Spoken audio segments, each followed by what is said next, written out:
Hi there. It's a great day to talk about software quality. And today we are going to talk about the quality of software from a little bit different perspective.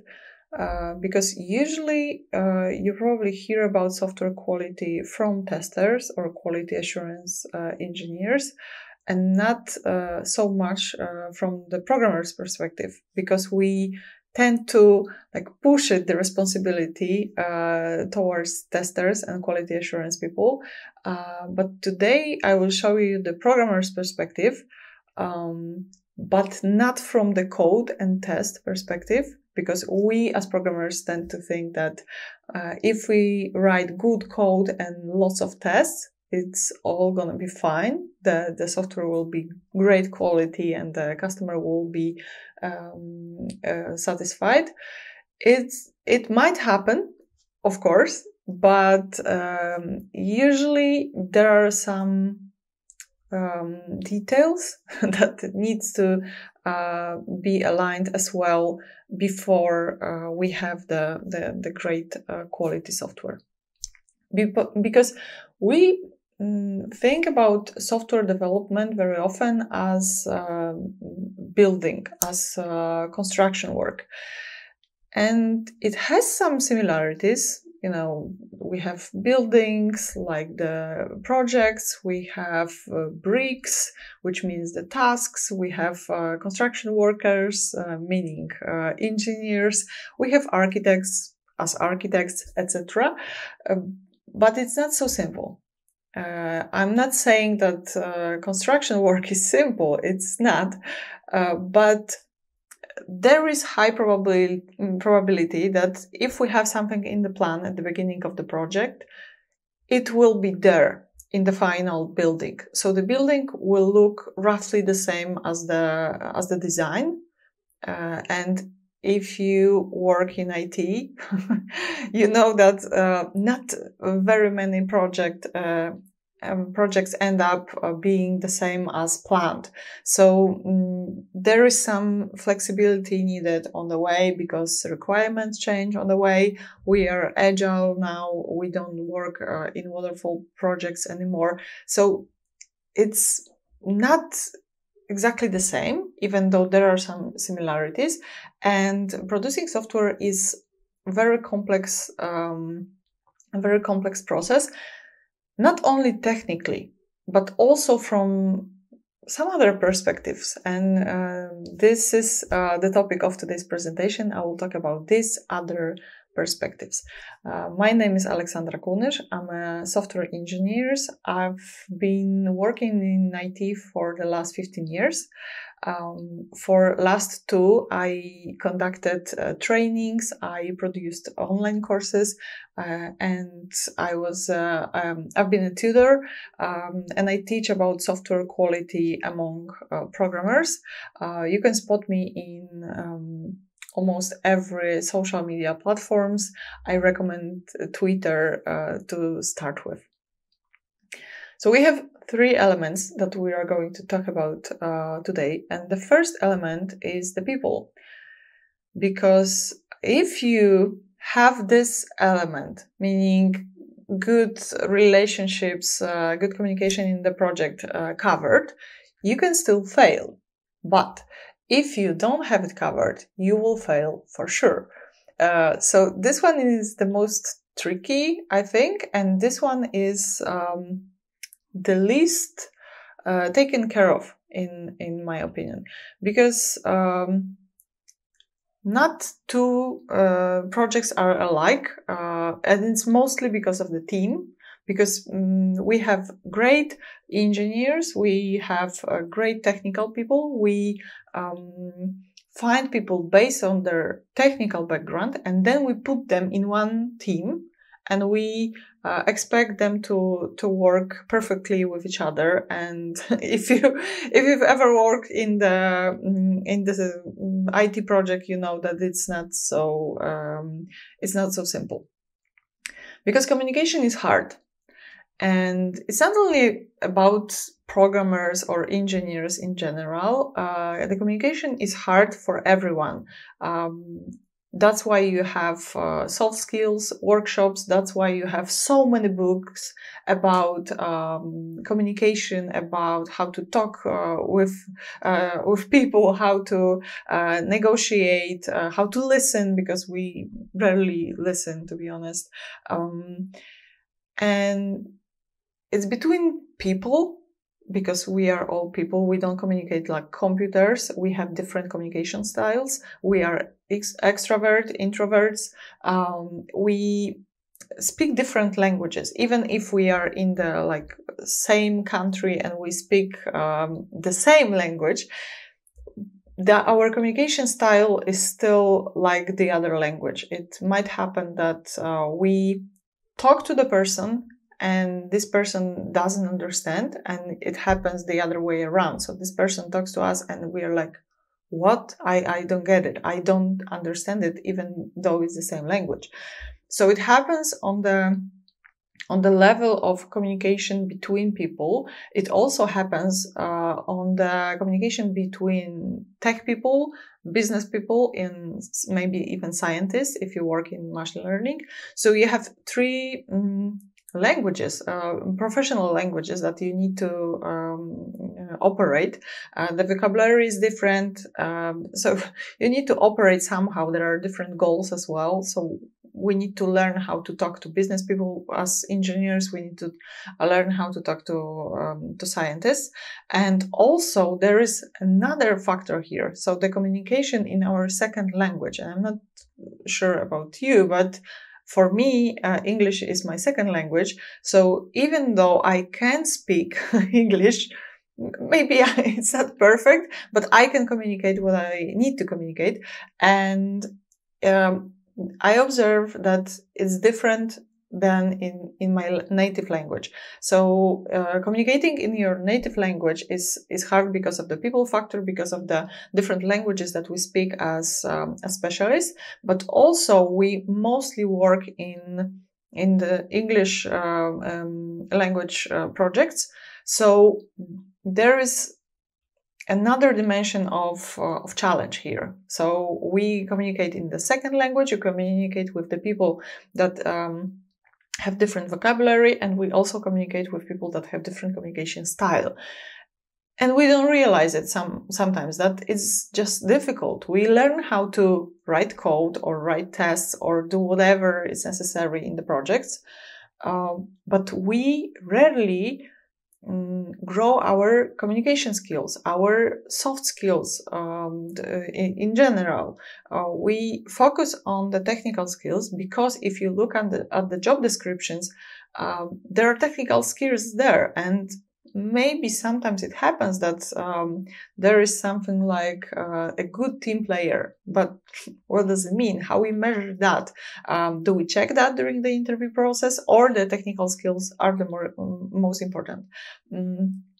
That's why we focus on the technical skills here, because it's measured and it's valued more.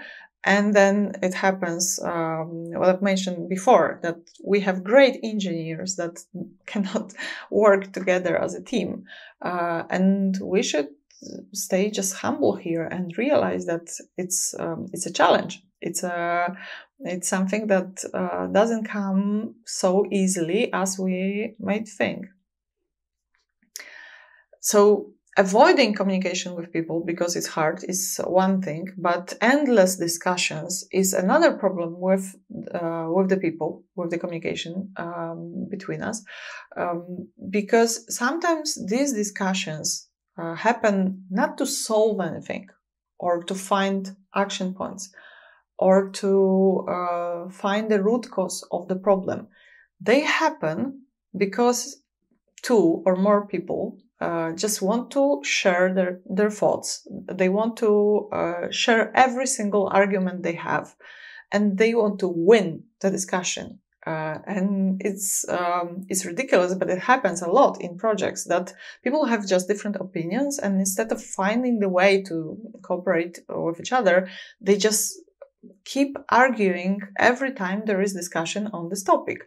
and it's a big pain for people around them to hear the discussions. We feel like we are audience for some fight, and it's not productive anymore.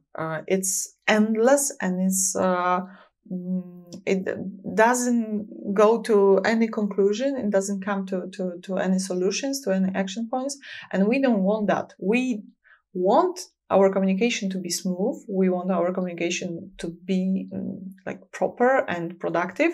And we don't want these endless discussions, because they are just waste of time. If we have a team of 4 or 5 people, maybe it's not so much waste. But if we have these endless discussions during meetings for the whole team or the whole company, sometimes it's just huge waste of resources, of time and money. Because, like I said, there are some fighters who want to prove someone else wrong, and there is audience which feels useless and not being in the right spot. So morale goes down, and like many things happen during this endless discussions. So we should avoid them as much as we can. Sometimes it's because of the ego, of the wild ego, and your ego can be your enemy on the way to good quality software as well. Because if you don't control your ego is going to control you. And what happens then? Well, if the ego is like huge and wild, it takes over the control. So we have situations like people not sharing their knowledge with the rest of the team because they are afraid of someone else being better than them. We have people who don't say that there is some problem because they are afraid of judging, that someone else will tell they are incompetent because they cannot solve the problem, etc. There are people who don't ask for help. So the other, so the ego is not like wild, but it's so tiny that you're not even so sure of your skills that you can say, "Hey, I'm qualified. I'm a great specialist, but here I just need a little help. So maybe someone can help me." And it's not always about being better at something. But very often, what I see in my everyday work is that if someone just sees the same piece of code or the same problem, to be general, but from different perspective and with this fresh eye, this person can say just one sentence and solve the problem. And it's not because this person is smarter, but because we showed the partial solution. So it's almost there, but we are kind of stuck. So the perspective is very narrow, and this person comes with open mind and can help us. So like helping others, but also asking for help is a great thing. And if we don't do that, probably it means that something is wrong with our ego. And I have this check question. So every time there is some problem and I don't know how to solve this, I ask myself, what's the worst thing that can happen? And if the answer starts with I or me or myself, it means that it's because of my ego and not because of the project or of the technology or anything else. It's just because I am afraid of being hurt, or my ego is afraid of being hurt, and it's not very good for the project. Almost never it's good for the project. Sometimes maybe when you want to prove something to your team and you do a great job, it might be useful, but usually it's just not worth it. And it's that's why we build teams, to have different perspectives. We have different opinions, and if we share that, if we share the knowledge between us and we help each other, we just produce better software. And that's why we have this cooperation, and that's why we have teamwork, and we are not weird programmers stuck in garage anymore. We work with people, and together we create something better. There is the whole psychology behind it, but it's a topic for the separate presentation, to be honest. All right, so we have the people. We have the first factor that we should take care of, and it's not only about like managing anyone. I'm not talking here from the perspective of the manager. I'm talking here from the perspective of the programmer, of one of many engineers, because this is something that we can change or influence, even if we don't manage people, or we have no power. We might think that we have no power. Our job description doesn't include managing anything or anyone, but we can still influence this communication. We can still start with me, myself, and I, and think about it. Think if my communication is getting better, or if I'm driven by the wild ego and I'm just getting worse and worse to cooperate with. So this is something that we should keep in mind. As I said, not only as manager or product owner or any P or a C-level person, but also as every specialist in the team. The second thing is the process in this triangle, and the process is everything that happens between the start of the project, so the idea or gathering requirements or anything that is the start of the project, through this gathering requirements, through software engineering part, testing and delivering to production, and getting feedback back, and everything like end to end. And this process needs to be updated. We grow our skills. We go to conferences, meetups. We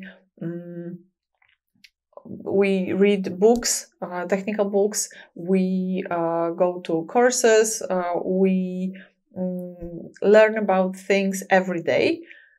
But sometimes process stays the same. So we are better in everything, but the process is still as it used to be in the past, and it's gonna feel a little bit weird in the future. That's why we need to take care of the process. So if we are agile and if we work in agile environment, we should take care of the process, the same as we take care of the project itself. So the code and everything around it, because people make mistakes. We make mistakes because we can have bad day, or we can not sleep well at night, or we can just feel overwhelmed in the moment, just feel stressed, or anything else can happen. Really, we can drive to work and someone will do something crazy on the road, and that can influence our work that day. We're just people. Like I said, we are not computers, so we are not 100% reliable. We just we are a little bit crazy. It's sometimes a challenge, but also it's a beauty, because we can think creatively and we can innovate, and this is the good part. But also on the other hand, we make mistakes, so that's why we need a good process to protect us from ourselves. So we need the continuous improvement. Like I said, we improve as engineers almost all the time. I know many people who after work they spend time on practicing, learning new skills, working in additional projects, reading technical books, going to conferences, and the same should happen to the process, to our procedures that we have every day. So if we think that something is not so intuitive anymore, or something just stops us from being productive or stops our software of being good quality, then we should say something, raise our hand, and try to improve the process so it's just better for the whole team and for the whole project. But on the other hand, we can be trapped by some procedures. We created some procedures because we thought that they will serve us. And then after a couple of months, we are still there with these procedures, but they are not helpful anymore. And this is something that it's even more difficult to work with than not having the right procedures, because then we can be like very elastic and we can create something new. But if we have procedures, we sometimes think that they are just like 10 commandments in stone and they are not changeable, and we tend to complain a lot and not do anything about it. And if you hear that someone is complaining, or you complain yourself, and you complain about the same thing for the third time, for example, the rule of 3 is always good, then you should do something about it. Either during some meetings like retrospective, or working with your manager one-to-one, whatever you can do to improve the process, or to change the procedures that are not helpful anymore. And I know that some engineers think that they just don't have enough power, or they are trapped in the situation because they tried so many times to say something, but no one will do anything about it. I know, but we should keep trying, because if we get used to things that are either stupid or just old and not helpful anymore, we become not responsible for, we don't feel like owners anymore. So we are there, we do the job the best we can, but we don't feel like we matter here as people who are responsible for the project. So we don't keep the ownership, and this is something that really needs to light the red light in our head. So whenever we see that something doesn't work, we should raise our hand and try to change that. So we have 2 out of 3 elements. We have the people, we have the process, and we have the incidents. And incidents is something that we want to fix and forget. This is kind of the hot potato that we want to get rid of as soon as possible. And the truth is, we can learn from analyzing incidents more than from fixing them, actually.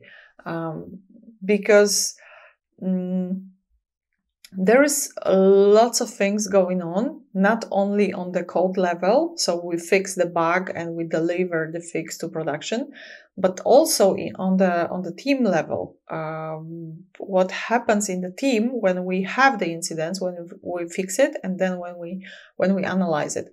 The first thing which is important here is to work on the plan of fixing things, of fixing the incident, instead of blaming anyone for it, blaming the person or blaming the team, because in this very moment that we feel uncomfortable with the changes that need to be made, and we don't have time, or we just don't feel good about fixing this, and maybe it's the third time that this bug occurs on production, and we are just tired, so we want to blame someone or some team to just get rid of it.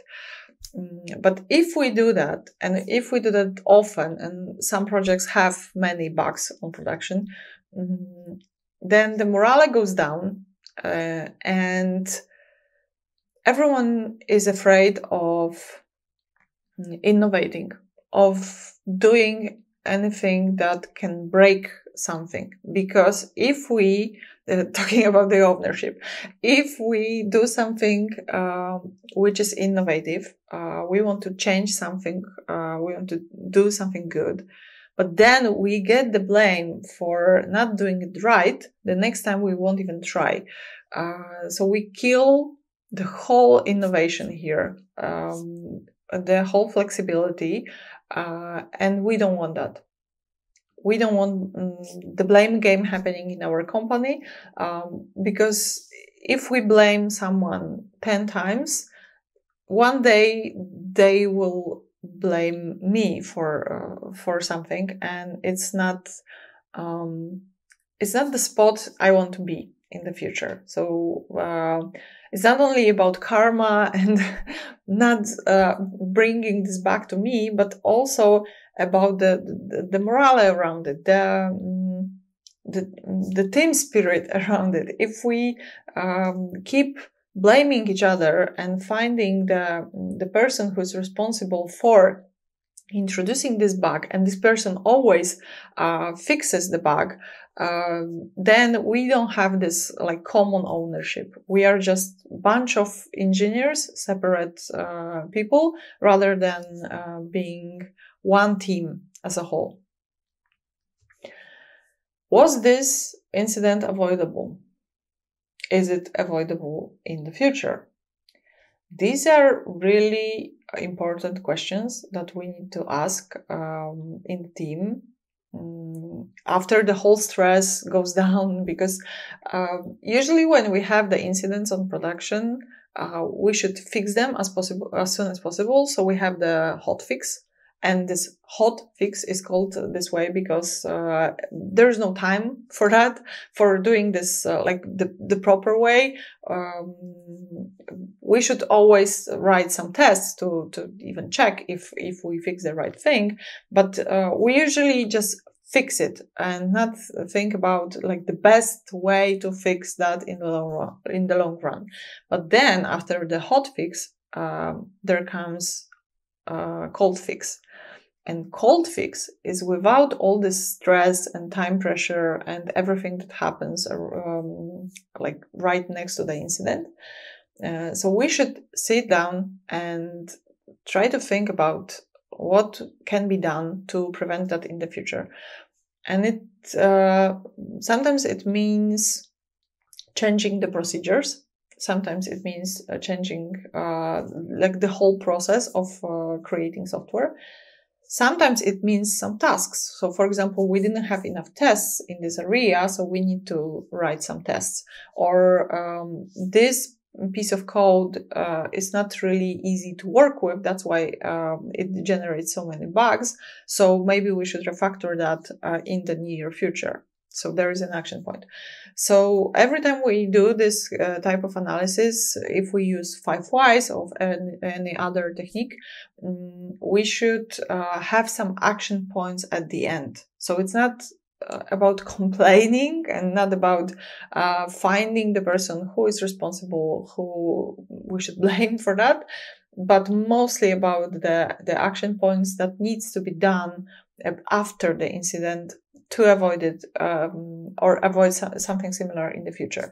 And if we do 5 whys, for example, it means that we ask why 5 times. And why it's 5? Probably they checked that the 5 is the most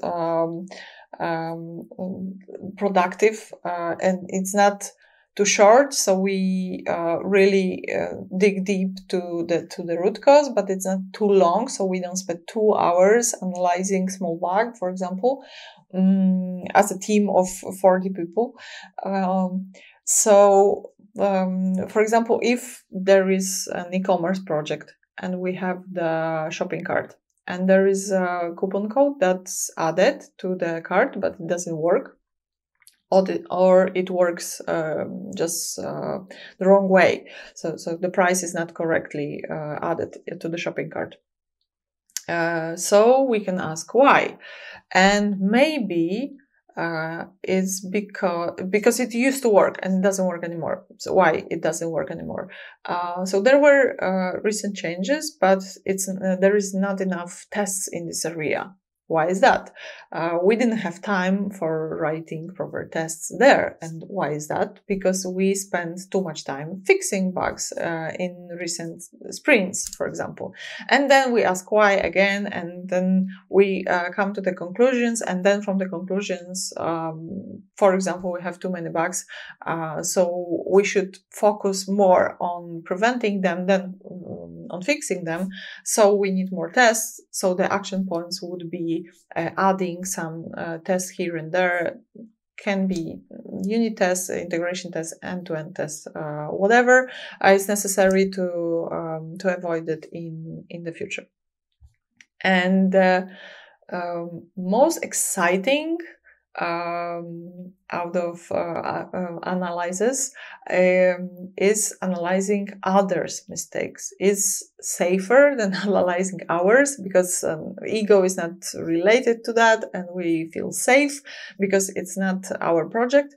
But I think it's worth spending some time analyzing others' mistakes.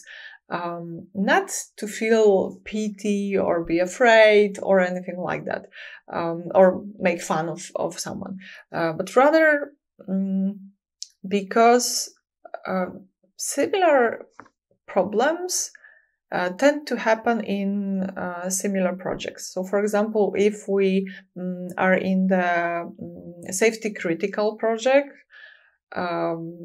it's much more complex in terms of quality than any other, for example, this e-commerce project, because in e-commerce we can only lose money, or someone can lose money, but in safety critical people can actually lose health and life.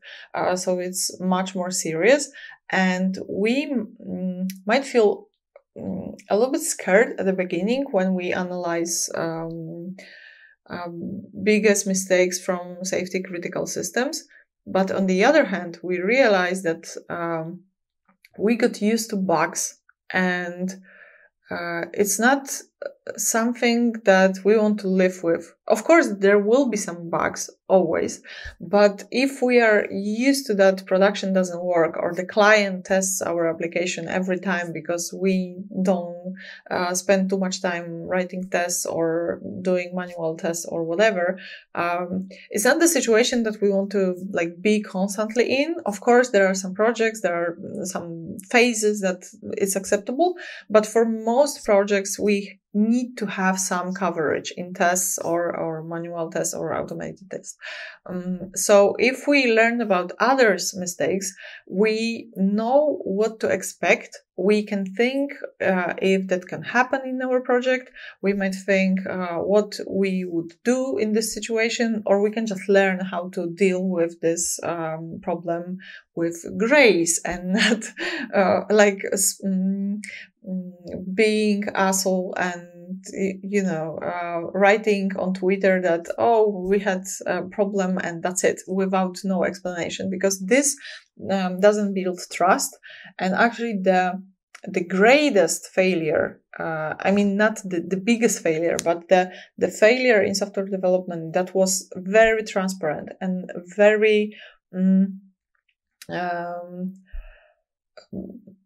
useful for others and also probably for the company was the failure of GitLab in 2017. I'm not sure if you remember that they just stopped working for some time. The repositories where the recent changes in repositories were gone, and they realized that they just dropped the production database, and it's a shame. So probably the person who did that, because there was one person who actually ran the comment to do that. When this person realized, it was probably huge hot potato and this person probably wanted to give it to someone, and fortunately there was like the whole team who concentrated on that for a couple of hours. They tried to retrieve the backups, but backups weren't there because there was a problem with backup script, and there was a problem with sending email if the script doesn't work, etc. So there were like so many mistakes on the way, but still they recorded that, and they showed the whole process, how they solved the problem, to the whole community, so everyone could watch that. And I think it was 5,000 people who actually watched that during the process, and it was almost 24 hours of fixing this problem.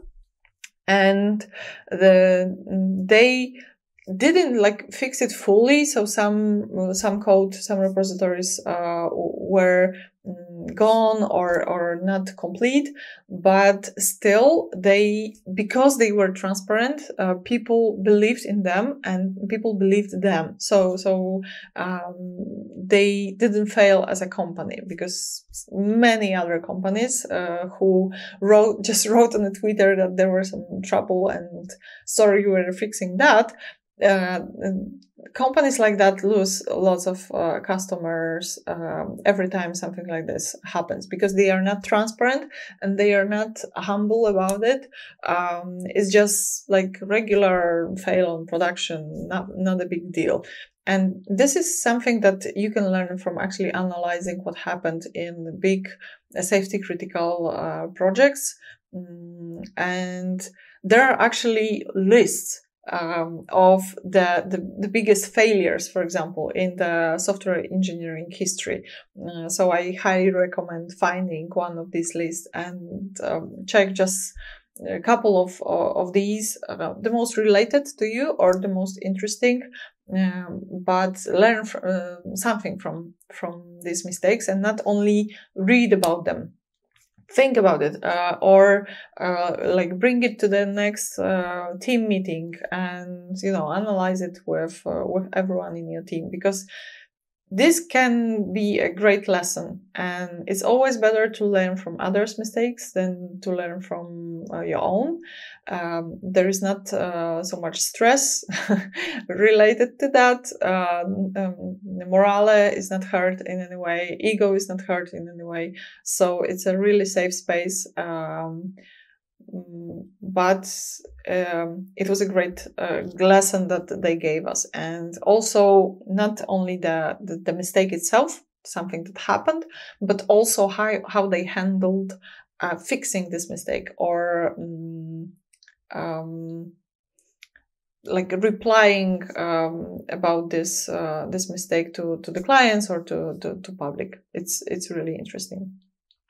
All right, so we have this three elements that need to be taken care of if we work as a team, if we work as a specialist in the software engineering project. The first one is the people. There's lots of challenges around people, like I said, the communication, the fights, the ego, the discussions that they don't seem to have any end. We have the process. The process can be old, the procedures can be not so accurate to our current process of delivering software anymore. We can be trapped by them, and we do mistakes. So we need the process to be a shield and take care of the quality of the software, even if we have bad days. And we have the incidents which happen and which we avoid to even think about, but we can actually learn from the incidents more than from analyzing incidents more than from fixing them. And also we can learn more from incidents than from regular software engineerings on a daily basis. So we have all these three challenges or three areas or challenges to be precise. And we need some plan how to deal with that, right?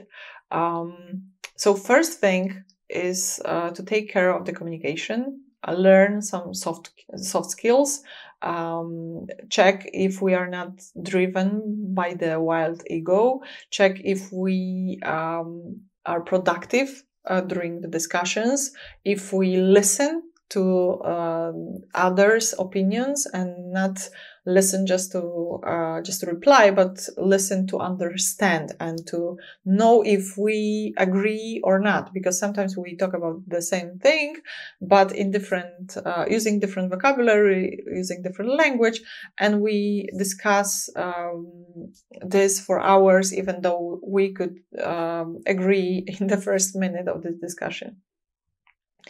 We should improve the process. We are agile in most projects, so it should happen on a daily basis, or maybe weekly or monthly or sprinty basis. So we have some process of improving process. And so we are not afraid of raising our hand if we want to say that something is not productive anymore. It's fine, even if this seems crazy. In one of my previous projects, I removed many unit tests. Yes, and we decided to do that because someone just raised the hand and said, "Hey, these unit tests don't help us anymore, but they are a huge cost to maintain." And it's a huge cost to maintain them, and we shouldn't have them anymore. And I removed most of them, even though it seemed crazy. And when I think about it, is like, it was a brave thing to do, to even have action point like that, to remove this test. But then we focused on integration tests that really were helpful for us at this point of the development. So the whole process was improved, not only as working in a team, but also our integration, continuous integration process was also improved because it was faster, and it was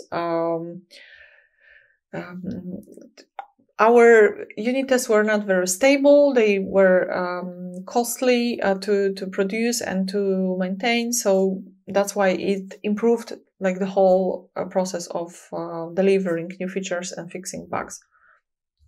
And also we should learn from mistakes, from our own mistakes. We should analyze our mistakes, not forget about them just after the hot fix, but rather do the cold fix properly, analyze it. We can use the 5 whys technique or any other technique to analyze what happened.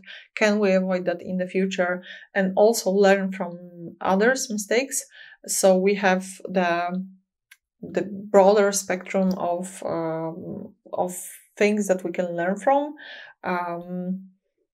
And keep in mind that analyzing these mistakes is not to blame anyone or feel pity or make fun of anyone or any team. Is just pure learning to avoid any mistakes similar to this in the future. Thank you very much. I hope software quality will be like broader for you from now on. Let's stay in touch. You can shoot me a message on Twitter. You can comment this presentation, or we can just follow each other. This is my Twitter handle. So thank you once again. It was a pleasure.